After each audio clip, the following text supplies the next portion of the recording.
Are you looking to experience the beauty of nature right outside of Las Vegas, Nevada? If so, the Valley of Fire State Park is perfect for you. Welcome to Sarah's Scuba and Travel channel. In this video, I want to share a one-day itinerary for exploring the Valley of Fire State Park, which is a cheaper option than booking a tour as long as you have access to a vehicle.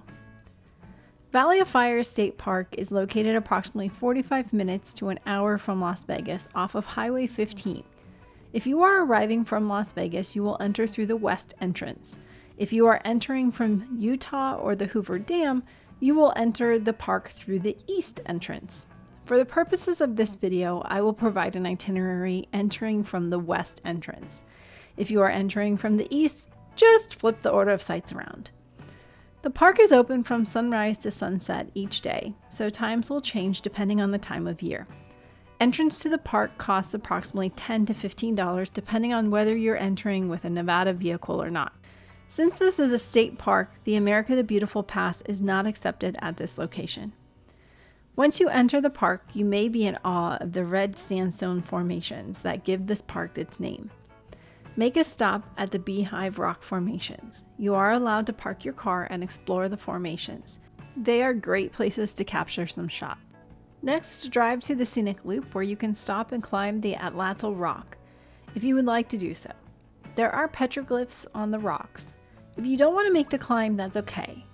You will have another opportunity to see the petroglyphs later on. Continue your drive and you will get a small glimpse of the arch rock.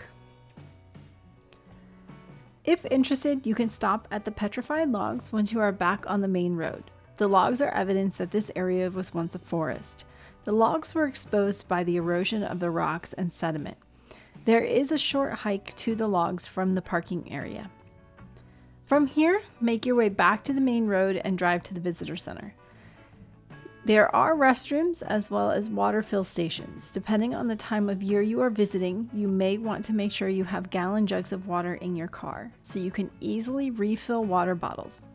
It gets very hot very quickly in the canyon. The visitor center has educational exhibits, but this is the best place to speak to rangers and find out which areas may be closed or have warnings. Continue on your way past the visitor center on the White Domes Road, and you will see Balancing Rock. You can hike from the visitor center to the rock formations or just enjoy the sight along the road. As you make your way along the road, you will enter into the scenic drive along White Domes Road, where various colors paint the landscape. There are multiple pull-offs and parking areas for you to get out and try to capture the beauty of this place.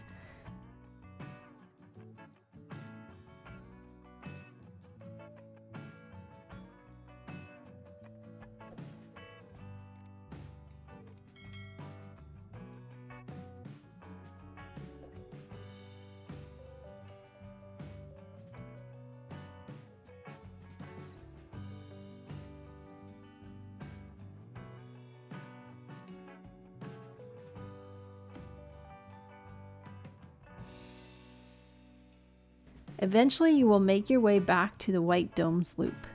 This is a 1.1 mile loop hike on soft sand and uneven terrain. Please use caution when deciding if this trail is right for you. There may not be a lot of people around to assist you should you need help. Take plenty of water with you on your hike. After traversing soft sand and rocks, you will come to an old movie set. This is a movie set from the 1965 film The Professional. Other popular movies filmed in the park include Electric Horseman and Star Trek Generations.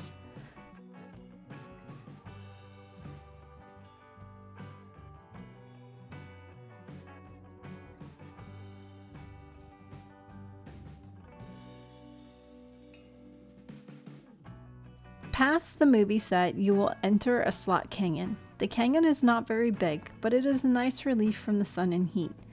You will feel a dramatic drop in the temperature. I was not in any rush to leave the slot canyon. From here, you will continue your journey on the loop, which will eventually drop you back at the road.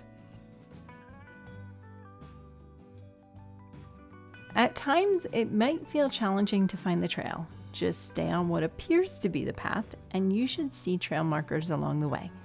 Eventually, you will make it back to the parking area.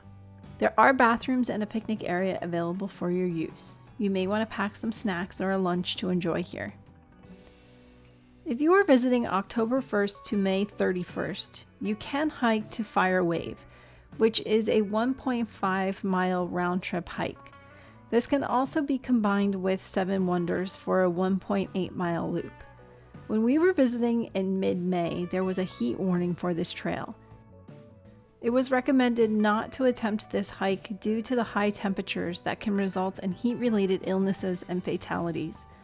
One of the rangers at the visitor center said they had already rescued someone who did not heed the warnings that morning. Therefore, hike at your own risk. If you visit June 1st to September 30th, this loop is closed due to the high temperatures in this area. Firewave is a popular hike due to the many colorful formations and patterns in the rocks. From here, make your way out towards the visitor center on the White Domes Road. Be on the lookout. You never know what you might see. I spotted these bighorn sheep and thought they were fake at first.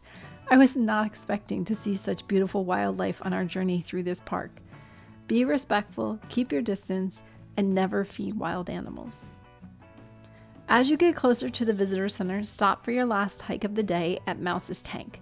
This is a 0.75-mile hike out and back that features petroglyphs and a natural water tank.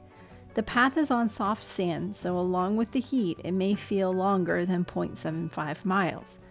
Make sure you take plenty of water with you. Once you get to the rock formations, look up. You will notice petroglyphs on the rocks. These are original carvings from various Native American tribes that have inhabited and still inhabit the area. Do not touch the petroglyphs. Take only pictures.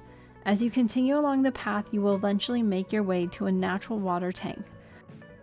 Mouse's Tank is named for a southern Paiute Indian renegade, Little Mouse, who used Valley of Fire as a hideout in the 1890s after he was accused of killing 2 prospectors and other crimes in the area. You will eventually come to a sign that says "End of the Trail." Here is where you can find the natural water tanks. You can climb around this area. We found a path that gave us a nice view of one of the tanks full of water the day we visited. When you are done exploring, make your way out along the same path you entered to return to your vehicle. Head back out to the main road and then head east. You will first stop at the Seven Sisters Rock Formation. This is a parking area if you'd like to get out and enjoy the formations. This is also a popular picnic area if you're looking for a place to stop and enjoy a pre-packed lunch.